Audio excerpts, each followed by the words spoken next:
So while we wait for everybody to get in, I'd love to just know, where everybody is from, the market that you're in. Like I said, this is going to be more interactive. We're going to go an hour on each call.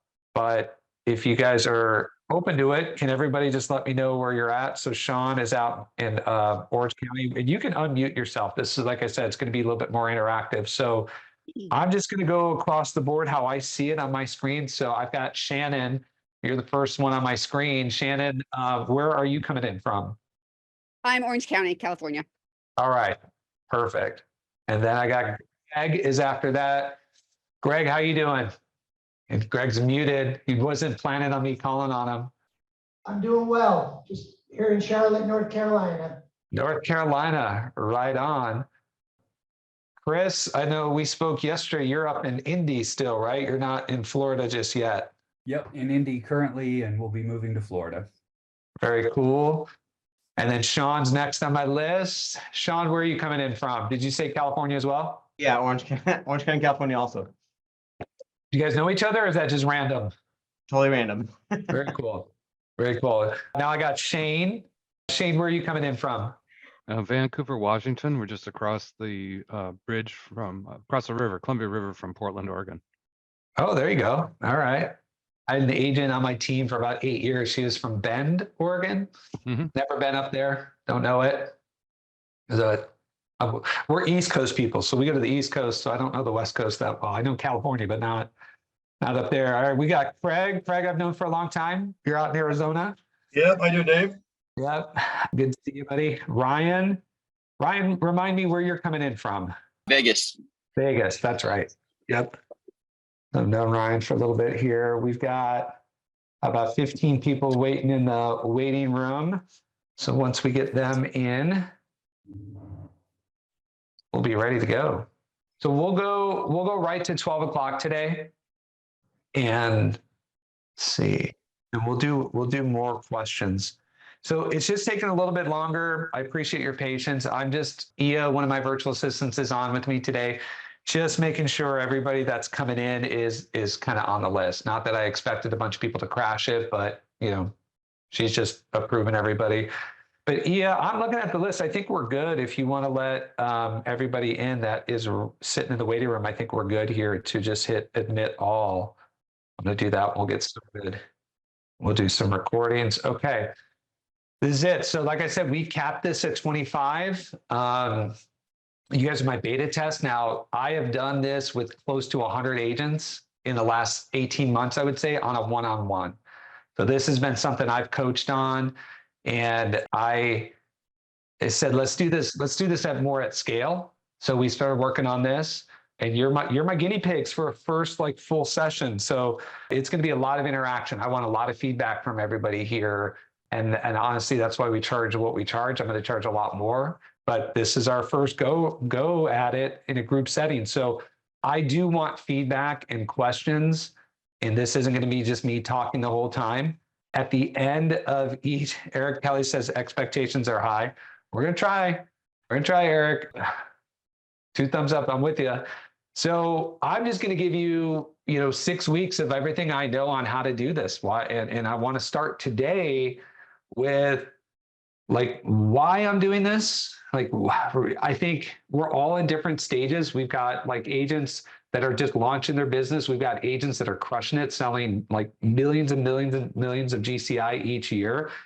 But what I'm going to impress upon you is I see this where agents almost have amnesia. I've launched this with agents. It's changed their life. And then a year goes by and they're like, dude, I'm starting a team. I got 13 agents coming in. I'm getting out of production. And it's okay.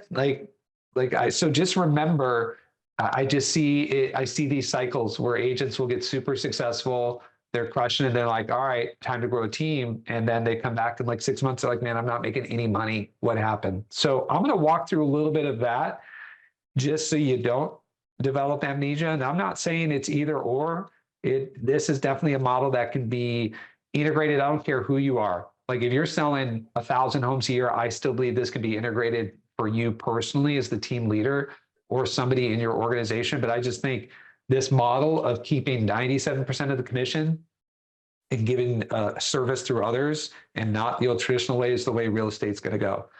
So with that, let me share my screen. And again, ask questions as we go. I don't want to monologue this whole thing. So make sure you speak up when there's questions or things that you want to go over. So this here, can everybody see my screen? Am I sharing the right screen? All right, cool. This is what the outline is going to look like. So we're going to go 6 weeks. Today it's about mindset. It's about the math. It's about why we're doing this model. And then it's going to be Q&A. I want to get a lot of feedback from everybody here as to what we want to cover, right? And then the 5 weeks remaining are going to be really diving deep into each of these 5 areas. Transacting, like how do we get a buyer or a seller across the finish line doing it all remotely? So we'll go deep on that. You're going to get SOPs on everything. And so here's just kind of what we're working on. So my team is working on this, right? Full disclosure, I sell a lot of real estate. I sold 76 homes last year. I got 5 kids. I travel. Like, in my full-time coaching company? Not yet. So we're working on it, but I think we're going to deliver you some amazing content. So this is what we're currently building, and you will have all SOPs by the end of each week. So that's my commitment, is by the end of week 1, you get all of the SOPs for week 1. I'd like to have it done sooner, meaning maybe by week 3, you get all of them. But this is kind of what it's going to look like, is this is something you can just hand to your virtual assistant, hand to your assistant, and just go down the line. What does this look like? And then we're going to have who does what. Is it the agent? Is it the system? Is it your automation? Is it you yourself? And then we'll have clickables for just about everything we can do. So, like we have Open Door in Arizona. They're a little bit different to show houses to. So I have a whole SOP, as you can see, on if we're just doing Open Door. So it's all the things that we've run into in the last 18 months that we've figured out how to overcome that I'm going to deliver to you. Okay. So that will be at the end of each week. There's not going to be a lot of deliverables today, because today is just more the mindset, what we're going over. But once we get into each week, this is what's going to look like. So I think this one here, you can see we're up to 56 action items. And this is going to be, you'll get this next week when we wrap up how to transact the sale. So it's just going to be very detailed. Hopefully it's not too much, but it's the perfect thing to hand to a virtual assistant, if that's the route you go, or yourself, and just give them a roadmap to follow. So if you don't have virtual assistants, they're amazing. I think they're better than most American employees, and they do really well when you outline exactly what's going to happen. So my goal is just to hand that over to you at the end of each week. I'm just going to go through some messages real quick. Do you have SOPs for finding off-market properties for your buyer clients? We can do that. Oh, and Eric just said, my sound is cutting in and out. Does anybody else have an issue with my audio? No? Okay. So thank you for letting me know, EK. Let me know if it gets better. All right, but that's a good one. So we asked that one, Sean, do we have SOPs for finding off-market properties? Yeah, we can, that wasn't going to be in there, but do I have it? I'm pretty sure we do. So what I'm going to do is, this is kind of my note taker back here. I do better using my vibe board. So I'm not going to use it a lot, but it is where I'm going to keep my notes, just so I can keep them organized. That way I'm not typing, if that's all right. So I'm going to do questions back here. So we've got SOPs for off-market property. That's a good one. So here's the thing. I'm not an expert in all things. So if somebody on this call is an expert in finding off-market properties, like, I would love for this to be a place where we share and collaborate, and just say, yeah, this is what I do. So please, let's help each other out. There's very few of us in the same markets. So I want this to be kind of a safe place where we're all in different markets. But what I use personally are batch leads. So has anybody heard of batch leads, batch dialer? They're a great source for sourcing and finding off-market properties. It's like 9 cents a contact. So you go to batch dialer. Batch leads is where you would start as batch leads. And there's a base package you subscribe to. You can just build out your list. You can say, I want this area, I want this much equity, this, whatever, like a VA mortgage, FHA mortgage, I want them behind on their payments, current, like, you can segment it. and then just say, buy me that list. And they'll say, well, there's 400 people. It's going to cost you $38. You're like, done. And you buy the list. And I think it's the best source of data. I've used Vulcan. I've used RedX. I like Batch. So does that help? I don't know if there's an SOP there, but that's just where I would go. And then you just start experimenting it. So, but I'll add that to the list. So SOP for off market. All right, cool. All right. So what the goal here, PropStream, yep, I've heard of them. I know somebody that uses PropStream. So I think they're, find where you're getting the best data. All right, so back to here. So I'm going to give you a copy of this today. So these are the 6 we're going to go down. After this, next week, we're going to dive into transacting the sale. I thought we would just start right there where you guys are like, if you miss all the other weeks, at least you know how to get people across the finish line with working remotely. So that's what we're going to dive in deep on the first one. Next week, we're going to go, hold on 1 second. Did I lose you guys? No. No, shoot, I just totally lost my screen. So I'm not gonna be able to see you. Sorry, I literally cannot find where my screen is, but we'll just keep going. So as long as you're here, we're good. So week 2 is transacting the sale. That's next week. Week 3, I wanna go deep into leverage lead gen. And again, you guys probably all do lead gen in some way. I just wanna have lead gen that's very leveraged, so it doesn't require on me, me being here. And then we'll get into leverage lead conversion. How are we converting leads to appointments? Again, if I choose not to work that day, I still want leads getting converted. So I'm going to show you what systems I use to do that. Then week 5 is going to be the consultation. You'll get a copy of my buyer consult, my listing consult, and we'll go into how I want to run those consults so you can tell people how you're going to transact. I think that's a big part. Is how do we get our consumer on board with how we're going to transact? And then week 6, our final week, will just be past clients. How do we handle that through leverage and referrals, things like that? How do we do that? So the goal is you guys know how to close homes. Ideally, like for me, I'm not meeting them. I'm not going to properties. I can do it anywhere in the country and I'm keeping 97% of the commission. Okay. So that is the goal at the end of this. So on this form, you'll have my cell phone, you'll have my email, you can always reach out. These are the systems I'm going to use that we are using. I'll have links to all of this by the end of the day. So we're working on that. But my CRM that I use is Sierra, and I'm not selling these products. I'm just telling you, I use Sierra because of what it does for me and how I want to work. It bolts on with GGMS. GGMS is a big part of my automation. We use Fellow for our seller programs. It's like a home bot, but it's on steroids. It's a great program. I use Sisu to track. And again, we'll have links and kind of why we use them. Obviously, everyone's using Facebook and Messenger. Go High Level is another CRM I use for webinars. So if you're not, how many people, and I really wish I could see my screen. I don't know what happened. And I'm pretty good at Zoom. I don't know what happened, but how many people are using any type of webinar? And since I can't see you, just unmute yourself and just let me know if anyone's using webinars for consumers at a high level. No. No. So I think that is going to be one of the best things that you can implement.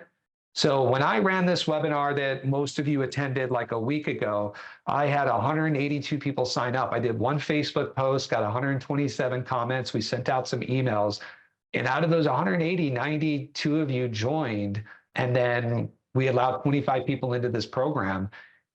And it was very leveraged, right? So how hard would it be for me to get 90 of you to join if I had to make phone calls to all of you, right? And so webinars are something we'll dive into, and how I'm using those. That is between pay-per-click and webinars. And then here's the cool thing: once you get your webinar done and ready, you can have it be a webinar on demand. And so there's software that I'll share with you that allows you to upload pre-recorded webinars to where it looks like it's live, and it's fantastic. Fantastic. So back to that list. We've got that Go High Level. That's a separate CRM that I use for that. Recod webinars. So I signed an NDA with them and that I would not do what they do. And so I'm just going to point you in their right direction. But this is the company here. It's called Recod Demand, Real Estate Commissions on Demand. So this is kind of what the dashboard looks like. We'll get into it, but I did pay that company to set it all up for me. And so I'm not going to be able to say, oh, hey, I can set it up for you. But there's somebody I would point you to. That's an agent up in Canada who figured out this webinar. And the guy does routinely about $1 million of commission every year from webinars. And you can run first-time buyers, first-time sellers. There's just so many things that you can run on them. And cost me about $500. And I don't want to get too far into the weeds with it because that's in a couple of weeks. But for about $500, you can bring about 100 people onto a webinar. And they'll break down what ads you run, how to put together the PowerPoint and all that stuff. And it's just great leverage to sit down and do a buyer presentation or a seller presentation, but you got 100 people watching. And then I think on my first webinar, I think I had 100 and some sign up, 80 attend, and we booked 26 appointments. 26 people wanted to talk to me about buying homes. Now, not everybody qualified, but great use of your time. I'm a big pay-per-click person, so Google PPC, I like leads coming in without me having to do work. We do a lot of retargeting videos via Facebook, Zoom, Google Drive, Xiaomi, and Sphere Rocket. So those are the systems that I'm using to run my business, along with just some minor ones, but nothing that we're going to cover, right? What books do I recommend? So I'm a big reader. These are the books I recommend if you want to really think a little bit differently about your business. So we've got 10X is easier than 2X. Anybody heard of that book? And I still can't figure out how to get my darn screen back, so I can't see you guys. Anybody ever read Dave. 10X is easier than 2X? Try Yeah. hit your escape button. Sometimes when you go into screen share, it pushes you to full screen. No, I did see your message. I'm doing that. Is that working? Because that should bring it back to screen share plus gallery. It's not. Here's what I'm gonna do. I'm gonna stop share. Okay. There we go. And now let's share again. Now I see all you guys. That's good to see you all. We're gonna try this again. Share. I lost you. That's all right though. I'd rather share my screen. 10X is easier than 2X. I think that's an amazing book. It's an amazing way to start thinking about this. And just to kind of give you the clip notes, like if you sold 30 homes last year and you're like, I want to go sell 60, that's hard work. Like to go 2X, you're typically just doubling down on what you already do. That's like, man, I'm going to go through my planning. I'm going to look at my numbers. I'm going to track my appointment set to net, all of that stuff. You're like, well, for me to do this, it's double the appointments, double this. And it really can be soul crushing if you know the work that comes along with it, right? Where it's like, man, that's a lot of time away from the family. That's just a lot of appointments. So the book 10X has you think, well, what if you went from 30 to 300? And to go from 30 sales to 300, you have to radically change your business. You have to radically do things different. And it's actually easier. Like the book makes sense. Like to go and make that leap, you're going to have to not do 80% of what you used to do. And you're going to have to find other people to do it. And that's really the approach I took, was like, what if I just had all of these other things going on, other people doing things? So when you surround yourself with the right virtual assistants and you surround yourself with like enough systems, you can go 10X, and it actually feels easier because you're not doing the 80% that you used to do. So if you've never got a buyer across the finish line without showing them a home, once you stop doing that, you realize how much capacity you have to sell a ton more real estate because you're not doing those. And then if you're not following up with them in the system and you're not setting up their home search, you're not writing their offers, you're like, wow, I could really go 10X. So that's a great book. Who Not How is a great book. Most of these are Dan Sullivan's, or at least those two are Dan Sullivan's. Like if you think who, then you are, sorry, somebody's trying to get in. Let me send that. So if you think who can do this, not how do I sell 60 homes, but who do I know that's selling homes and who can help me sell 60 homes? So once you start rephrasing everything to who, not how, Buy Back Your Time, an amazing book. good principles in there on really not leveraging or scaling, but to buy back your time. So it's just a constant thought of like, what am I doing? And the rule of thumb there is 25% of your income. So if you make $100 an hour and somebody can do a job for you for 25 an hour, at 1/4 of what you could earn, you always want to give that to somebody else. So give that away, and do it at that 25% rate. Profit First, if you've never read that book, that's an amazing book. If you're still on the call, can you see a message or someone said they didn't get the link to the training? Can you send them that link, please? So Profit First, that helped me change my business to know when to hire, when to fire, when to scale, when to stop, because most realtors are going to have like one bank account and everything goes in there. And once you start setting up multiple bank accounts and then you start applying every commission to those bank accounts, you get a really clear picture of where your profit is, where your money is. And now I don't need a complicated P&L. I just have one bank account that I look at that tells me everything I need to know in an instant about my business. Like immediately I know where my business is at by watching one key bank account. And as humans, we spend what we make or we eat what's on our plate. So the best thing to do when you're dieting is just get a smaller plate. And when you get that smaller plate, you just finish it. And like studies have shown, our plates have grown throughout history of time. Like if you go to, like we go to Boston a lot when we go to Maine, and you can see like plates that like Benjamin Franklin ate dinner on, and they were literally like this big. And now our plates are huge. So obesity has grown as our plates have grown. Same thing with money. The more you see, the more you're going to spend. And when you segregate your money, that's one of the best things you can do. The last book I would recommend is The Goal, The Theory of Constraints. That helps you see your life in bottlenecks and constraints and like a conveyor belt line. Like where are the bottlenecks? When you change one thing, how is it going to bottleneck in the rest of your business? So those are the books I recommend.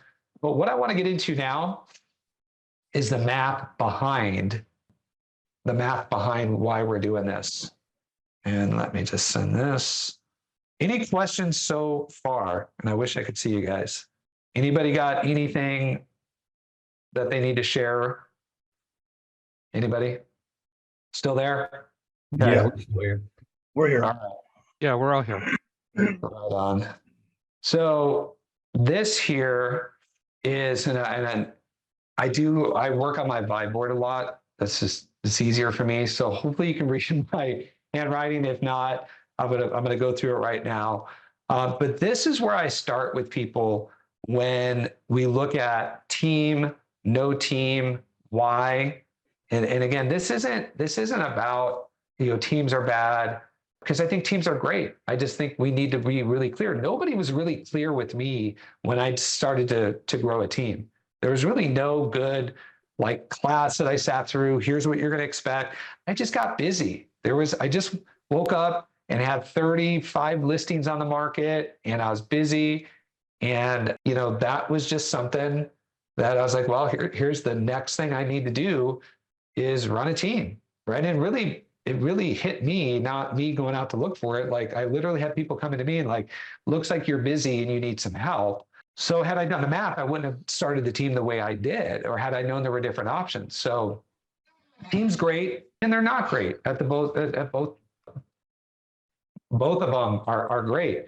So just know that this model isn't saying, hey, cut your team, but how can you integrate this into your team? And if you're running a team, how can you get back into production? Like that's where I've seen the biggest leap for people is they run a team and they're just privately not making the money that they want to make. They're not really letting anybody know that. And they're like, gosh, I could make an extra 400 grand by doing this, and it's not really going to suck a lot of my time out. So this is what we're going to do. So I'm going to really break down the math so you can see it. And again, if you're not running a team, I just want you to keep this in your subconscious, because if you follow this 6 weeks, you're going to make a lot of money. You're going to do it. And I don't want you to get to that point where you're like, hey, it's time for me to start a team again, unless you know the math ahead of time. So is The Goal, The Theory of Constraints the correct title? It is. It's an odd book. One of my favorite books, but it's called, you can see this, called The Goal by Eli Goldratt, The Theory of Constraints. So this is what it should look like. Eli Goldratt, The Goal. That was kind of a, and then this link will have, our sheet by the end of today will have a link to it. All right. But that is the book. So here's what I would say about why, and it looks like we got a link there. Thanks, Eric. So most agents, I believe, make very average leaders. And I think there's very few people who are dynamic enough to run a team. And so I would throw myself in there. Like, I'm great at coaching agents, and I've struggled to be a really good leader because it's a different skill set, right? Selling homes and then leading people are two different things. And so you have to know which one you're called for. And I was just kind of like an accidental leader because I had a lot of business. So this works better for me to be a little bit more selfish. Like, I could just spend more time with my family and less time with my agents that I started to treat like family. And I think most agents just want their time back as they start to get very busy. So this is that alternative instead of growing the team. And again, you can grow it. I've got buddies that run this and they sell 1,000 homes a year. They just sell the first 100 and they make a lot of money. 2024 is totally different for, I think, both clients and realtors. It's a very different landscape. We have Xiaomi. Obviously, that's a company I highlighted. That didn't exist 10 years ago. So we now have a way to serve our clients. And then you're going to have more profit, which gives you a lot of options. And I do really believe that your clients are served at a much higher level running this model. Okay. So this is obviously some basic stuff that I'm not going to shatter anybody's, it's not going to blow your mind. But how we get to our profit or net income is we take our GCI, our commission, we're just going to subtract our cost of goods sold. Those are our splits. Then we're going to take out our operating expenses, and what's left is our profit or net income, right? So everybody's with me there? So here's the math that I like to do very easily. It's very easy for me to see what's going on. And guys, when somebody drew this for me about 6 years ago, it's like, dang, why did I not see that? And then I have drawn this out for the people, and they're like, dang, how did I not see that?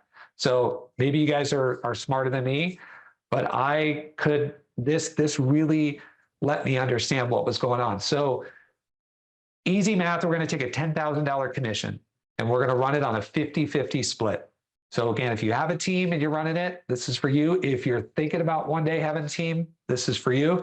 So 5,000 is going to go to the agent, 5,000 is going to go to the company. And then out of your share, you're obviously going to subtract your operating expense, and everybody's running a different OE. And that's what I would tell you. If you're running a business, you better know to the penny, what is your operating expense? What percentage of the commission do you have to spend on office buildings, staff, admin, hire, advertising, lead, all that stuff? That gives you your net profit. Okay. And if you remember in my call, I had spent over 100 grand in masterminds, and I didn't get to see everybody's P&L, so I can't talk about everybody, but I saw enough profit and loss statements to see that what I was chasing didn't seem like a good idea. Like, we opened up our computers on multiple occasions where we broke it down. And what I was seeing was, I'm the rainmaker, selling 500,000 a commission. And then when I look at my team's production, it actually cost me 72,000 to get those across the finish line. So maybe they did 1.5 million a commission, but it actually cost me 1.57 to do it. So all of my income is off my personal production. I saw that over and over and over and over again. And then the people who were completely out of production, what I was seeing was like single digit income, like percentage. Like, we did 6 million of GCI and I made 230 grand. Which is a great business if you just want to own a hands-free business. But that's where I started seeing, like, this is broken. So here are some industry average numbers. This is coming from an accounting firm that works with realtors. What they see is the average split is actually 55 to the agent, 45 to the company. And a lot of that is because a lot of teams will say, listen, any lead I give you is on this split. Maybe it's 50-50, or it's 60 company, 40 agent.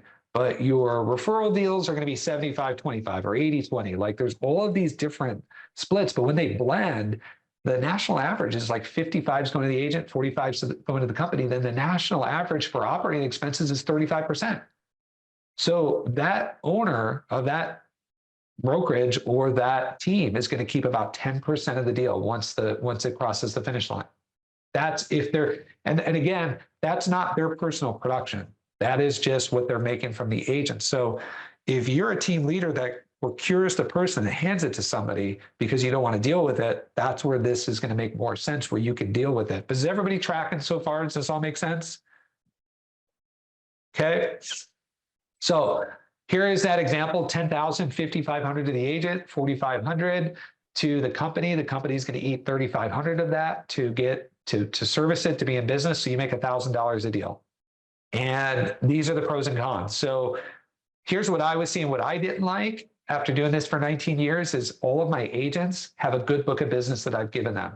So now I'm in the tail end of my career, right? 20 years of doing this, and I'll hit 20 years in March.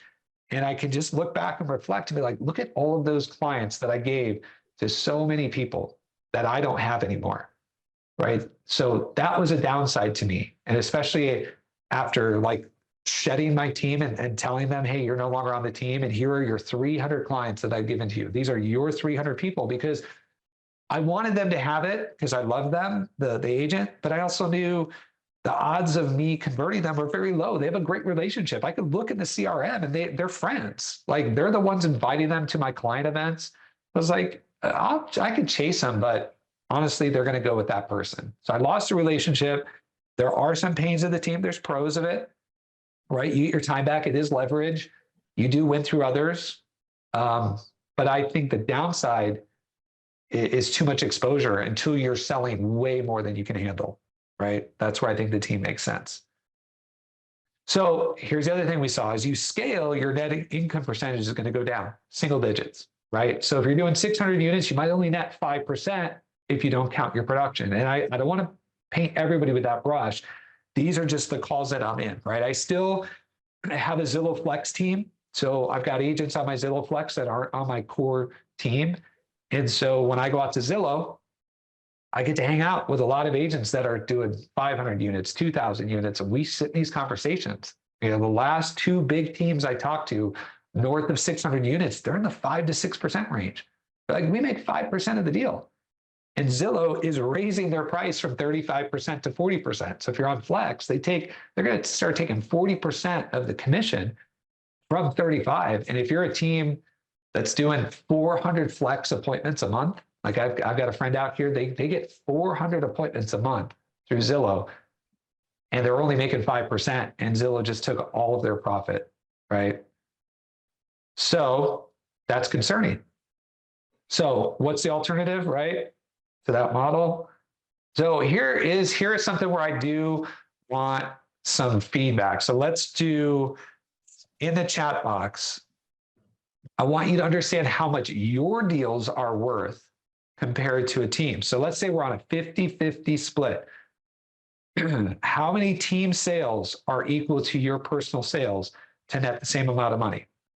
So I want everybody to participate, if you don't mind. Ryan, yeah, and as Ryan says, ancillary, lender, and title are the only thing that's profitable. It's 100% true. So you got to own your title, you own your lending, and you own your insurance, and now you are going to make a lot of money.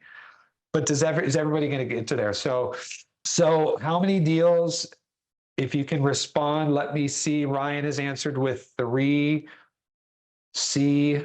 So Chris has come in with C for 4, D, unsure. I like that. D, unsure.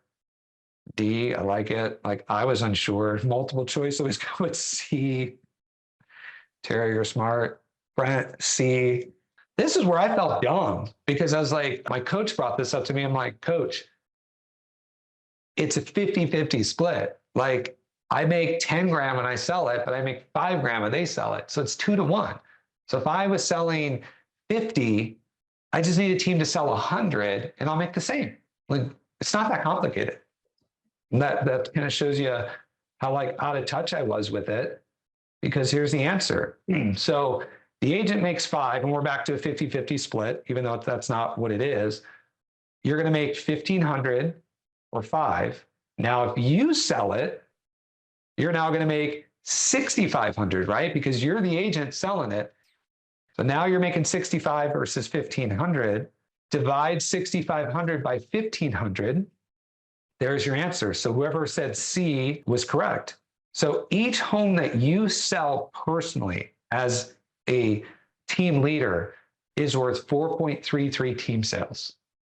That blew me away because I was thinking it was 2-to-1. But we have one bank account, all the expenses come in, your commissions go in, the team commissions go in, and it can be hard to see. And what I've found is, as I started doing one-on-one coaching with people, I asked for their tax returns. And their tax returns almost always reflects their personal production. So I'm like, tell me about your team. Oh, we sold 112 units, did this much in GCI. What did you sell? I sold 23 and I made 260,000 of GCI. Lo and behold, they're going to make 260 on their tax return. And that's when I first started to see this correlation. It's like, man, you're only making what you sell. The rest is just coming and going. It's a wash. Does this math track to everybody? So that was super revealing to me. Now, what happens when you can trim your expenses down and get your OE to 20 or 15%? I finished at 11.4% on my total cost to run my business. And I was in that normal range. So in September of 22, when the market was starting to soften in Arizona, that's when I shed 600 grand of GCI. Like I got rid of 2 offices, I got rid of a director of ops, 2 salaried showing partners, an ISA. I cut that because Profit First told me to cut it. Like I can't put money back into my business. And so as Phoenix took a 35% reduction in sales, like we have 4,000 homes pending right now in Arizona. We had almost 8,000 pending 2 years ago. So volume is down. And I was just like, everyone's out. Like I'm cutting because I'm not going to lose money. So I trimmed it down to the leanest I've been with my sales staying up. So if you get it down to 15 or 20, now in that model, you would need 5 to 6 team sales to equal one of your own. Again, I'm not saying it's either or. You can do both, right? I know I have some really big team leaders on this call. So if I was speaking to you individually, it'd be just sell 50 or 60 houses without disrupting your team and make it be laughably easy with very little time and give great service. That's what we're going to be able to do. So you can see the math here. If you lean down to 15% or 11.4 the way I did, now look at what you're netting. If you were back in that old model, that 1,500, it's 5.66 team sales. It's a lot. It's a lot. So like Ryan said in the chat box, unless you are getting your ancillaries, those verticals, which have a lot of money, there's very little reason to grow a really big team if you're just purely after the money. If you're like, hey, I want to make $1 million a year, then let's do it this way. I can show you how to sell 70 homes, make $1 million, and then you can keep that going. And then if you want to build a team and then you want to build those verticals, you certainly can. So that's it for me. We got 20 minutes. I'm going to stop sharing so I can see your faces. Cool, you're all still there. Really don't. That's the first time in my life I've never been able to see my Zoom, and I've been on Zoom like every day. So I think it's because I connected to my Vibe board, and that's what screwed me up. But anyways, let's open this up. I want like mics off, and let's just do some Q&A. Like Q&A for today, and then I want Q&A for this next 6 weeks. Like I want, like, what is it we're looking for? You kind of saw the outline, but I want some participation here for our next 20 minutes, and let's do some Q&A. So was that helpful? Was that just like basic stuff where people are like, I knew this all along? So give me some feedback on that. And please don't be shy. You guys still hear me? I'm gonna start calling on people. Dave, I love the breakdown of operating expenses. I think that's really helpful, not only for our own mindset, but being able to clarify this in like a growth-minded conversation with other people, that are in our world and agents that we're trying to help and support. It's a very straightforward way just to look at it and explain the difference of having a leverage model versus a traditional team model. I appreciate that. And Eric, Eric's a guy I've known for a long time, and Eric had a good sized team. And you did this before I did. You made the leap back into being a personal production agent, maybe not with the same systems, but was that, and I'm sure there were different reasons for it, but if you can do it all over again, are you happy you're alone, or are you missing the big team? I do not miss the big team. And, it's funny that the stuff that we see out there that's clarifying, like I read a Chet Black post this morning, and he talked about the 30-minute and the hour consultations that we would do with our team members every week, and quote, coaching and training. And he's like, it's all a waste of time, because the only thing that really matters is what's the activity level. And that was the thing for me with the team, is I felt like everybody was interested in success. Very few were committed to it. And so I was spending a lot of time pouring into people that I wanted it for more than they wanted it for themselves. And the reality was, most of the business was still being sourced through me or my channels. So it was just way better to run the showing agent model and run super lean with the team and leverage with a VA and a transaction manager. Yeah. I agree. All right. What else, guys? What are some other feedback, some comments? What do you want to get out, from this course that I can write down and make sure we cover? Yeah. Is that Grace? Yeah, this is Grace from Toronto. All right, Grace. And so one question is that, you were talking about operating costs. And I think the thing that came up into my mind was that, I've always, as a realtor, always had trouble with keeping track of numbers, and what you track, or, the money that you should have that stuff in order too as well. Is that something that you guys would discuss, or good ways to even better track your operating costs? I find that that's always been a struggle for me, at least. We have money coming in, but if you were to tell me, what the operating costs are, it's very difficult to give us, an exact number. Do you guys go over about that, and just getting your finances organized too as well? So I know what these numbers. Grace. Yeah, that's a good one. So it's not in my 5-week breakdown, but one of the systems I mentioned is Sisu. And Sisu is a great platform to track all that stuff. It's expensive. I want to say it costs me $2,000 a year to run it. So maybe the right thing, may not be. I see Ryan uses it. It tracks so much more than just my expenses. And then I have a bookkeeper. So there's some good bookkeeping services out there. Streamline is one of them. So Streamline is where I got some of that data from, because they're the biggest bookkeeping company service for realtors. So they can give you those averages and just say, hey, Grace and Robert, your expenses are just a little high on this compared to the national average. So you may want to look into Streamline services, and they'll bookkeep you, give above the line, below the line, which I like. So go to my CPA. And a lot of bookkeeping does below the line, meaning what commission did you retain? But what Streamline will do is say, hey, you did 1.5 million of GCI, and 200 grand of that went to Zillow, 50 of that went to HomeLight, and they break it all down, and then you can compare your true cost. So Sisu and a bookkeeper would be my suggestions there. Shannon, you got your hand raised up. Thank you. Well, yeah, I was just going to say, so in addition to being a real estate agent, I'm also a psychologist and a sex therapist. So talk therapy only. But so I have found it's really hard for me to manage both businesses and perfect 100 different skills. And I feel like this model, based on what you've been saying so far, means I can delegate some of those skills, and then I can perfect the ones that are critical to just me. Yes. And am I reading it right? Okay, cool. 100%, Shannon. Like, once you get the right people in place, the who's and not the how's, like I can just say, this is what I need done, and then I move on. And like, I'm going to move on to what I want to do, which is like kids, family, travel, more work, run this, right? I helped 80 agents move their businesses last year. Like, my hands are full, but I'm still selling a lot of real estate.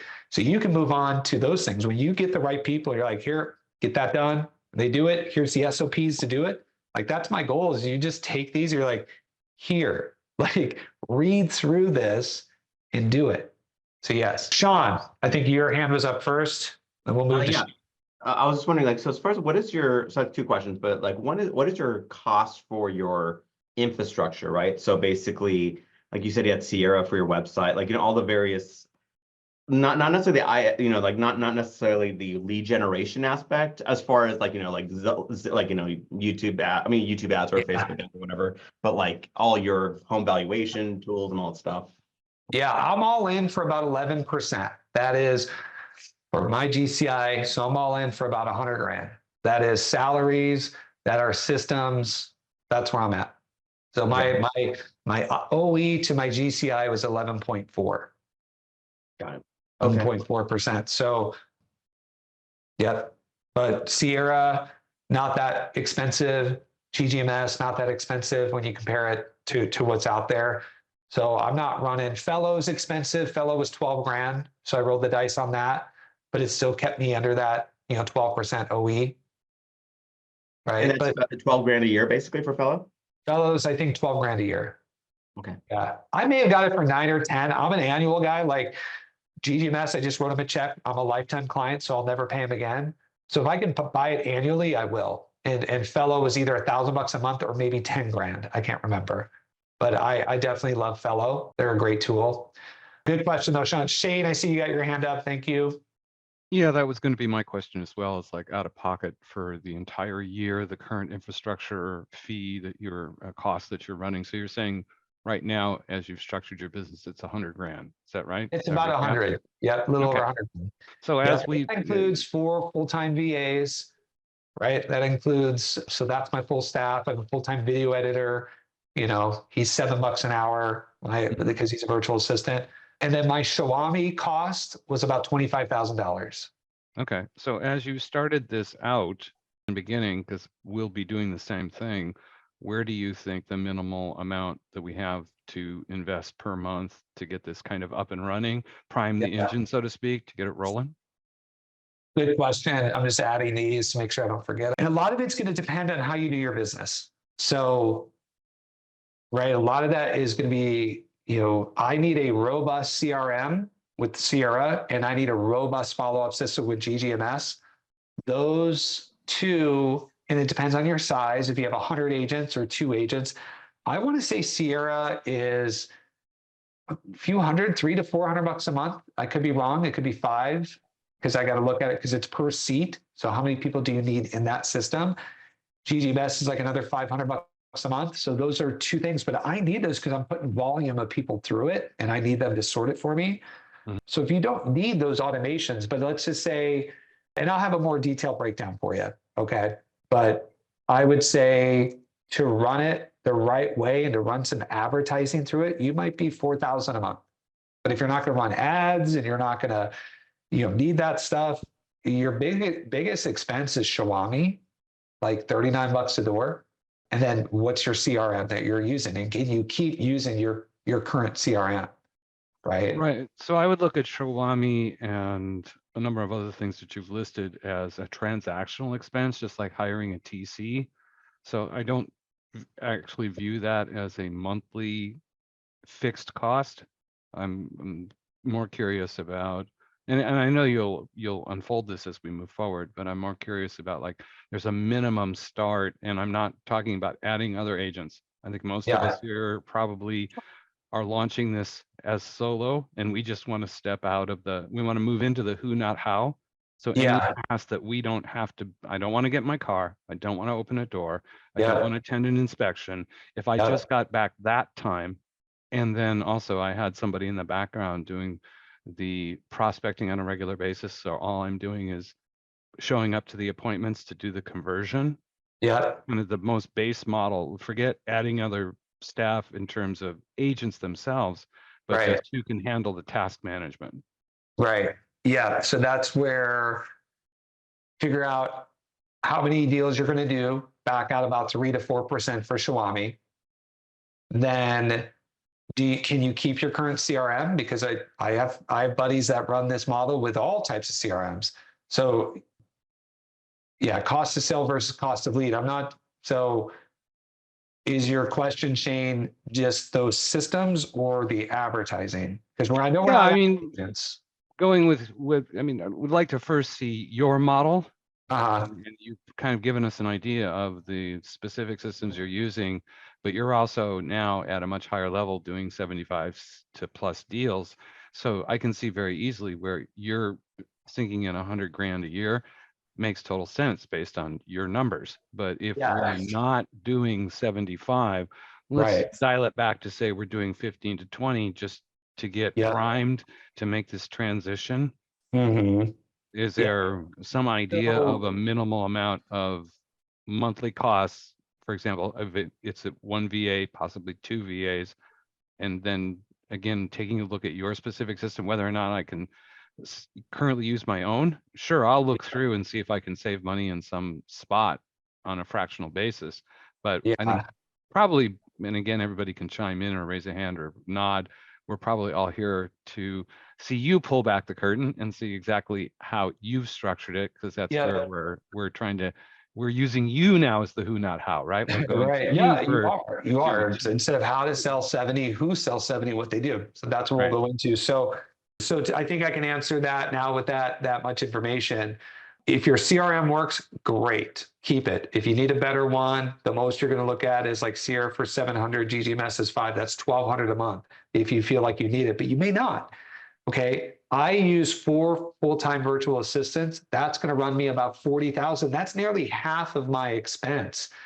So one thing I will do, and this I'm in talks with my virtual assistant company to do this, is for me to run like full coverage, because one of the things I really love is not having to be involved with the showings. Now, if you don't have the capacity or the money for that, you're going to be involved in it. So I will offer something and we'll figure it out to where, what if my virtual assistants can jump into your system tomorrow? And I think I put that on my slide on my webinar for like 10, 11% of what it costs me. Okay. So for me to run 4 virtual assistants, I am nearly $3,500 a month.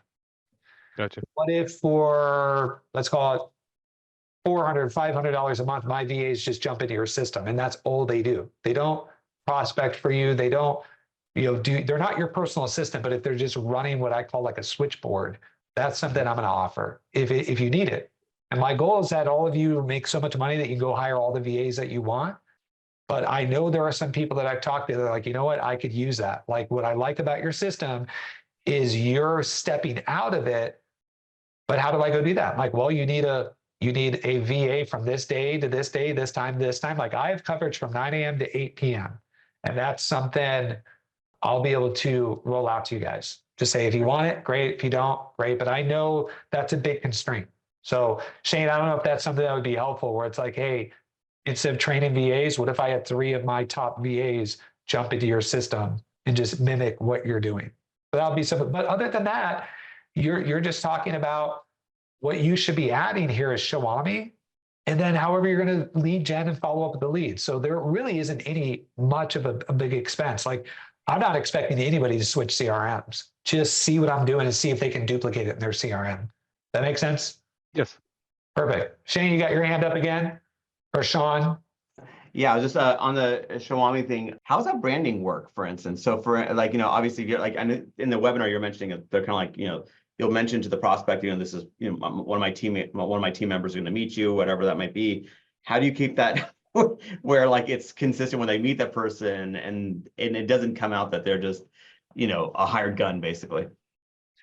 It's okay to do that. In my opinion, I'm just very honest and upfront with my people. I just say, hey, listen, this is why, and this we'll go into depth on this on our consultation call. But if I'm working with you, I said, listen, you are going to love working with me. I really think you are. And I'm not just saying that. Here's why I believe that to be true is I've been doing this and everybody's got their own story. My story is I've been doing this 20 years. I've got about 1,300 sales under my belt, and I love negotiating and being like getting you a good deal. So you're going to love that aspect because my goal is to save you some money. And then what I think you really enjoy is that I have about 1,000 agents in the Valley that partnered with us to go show homes at a moment's notice. So you're going to see a home on your schedule 24/7, like 7 days a week. You'll never hear the word no from me. So I think you're going to like that.